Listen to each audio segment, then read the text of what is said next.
अचानक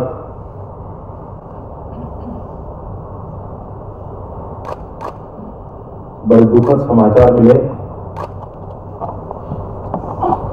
कि भारत ने अपना रत्न खो दिया। मां भारती का एक जगमगाता रत्न लुप्त हो गया।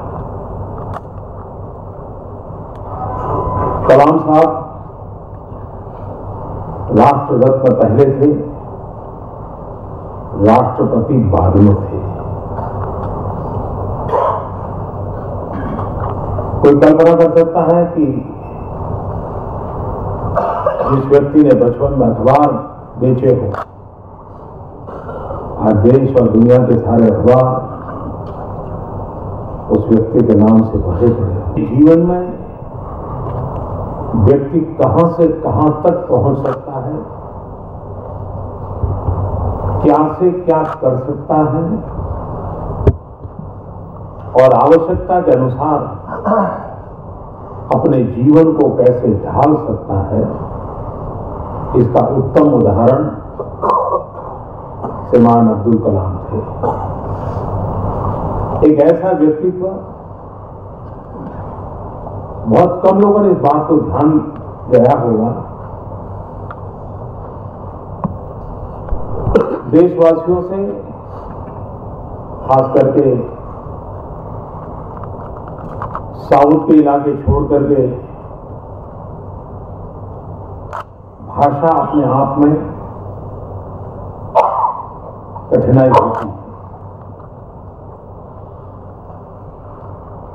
और हर किसी को शायद कभी सुनने वाले को भी कठिनाई महसूस होती है, कभी कहने वाले को होती है।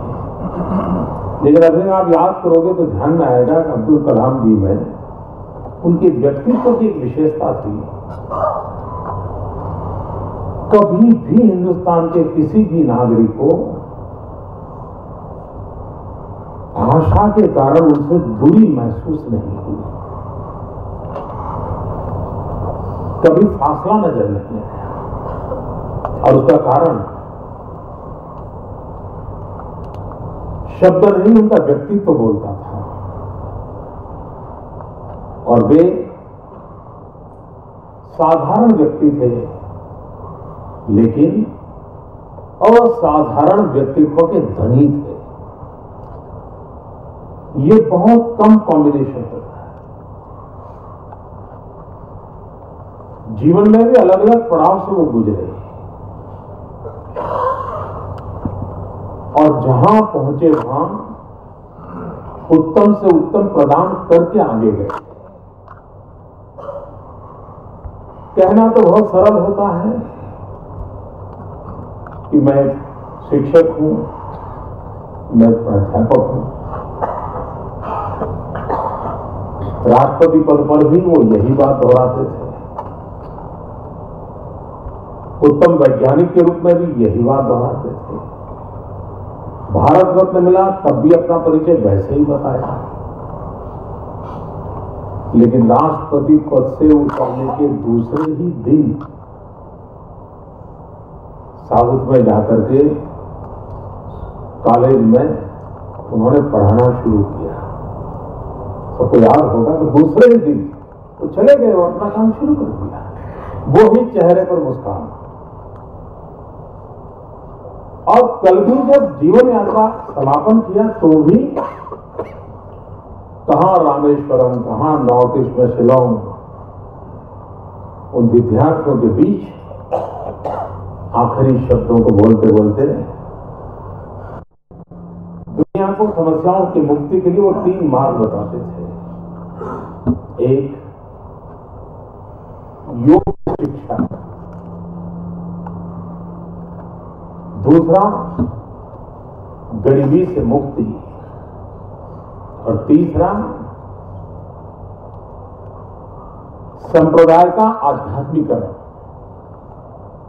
रिलीजन को ट्रांसफॉर्म करो स्पिरिचुअलिज्म में। वो 3 बातों को लगातार कहते थे। ऐसे एक अनमोल रत्न विविध प्रतिभाओं के धनी भारत मां के लाल हमारे बीच नहीं है। हम लोगों ने बहुत कुछ गंवाया है, बहुत कुछ खोया है, लेकिन उनका जीवन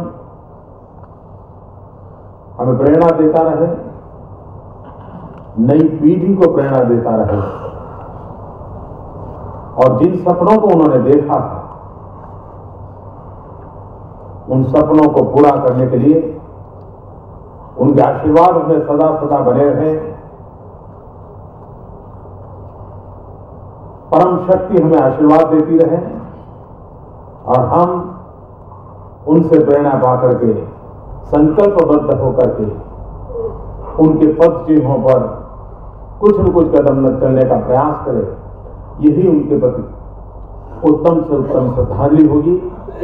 मेरी तरफ से, पार्टी के संसदीय दल की तरफ से, देशवासियों की तरफ से विकास और प्रगति, शांति और गरीबी से मुक्ति के अभियान से जुड़े हुए विश्व के हर मन के की तरफ से श्रीमान कलाम साहब को आदरपूर्वक अंजलि देता हूं, श्रद्धांजलि अर्पित।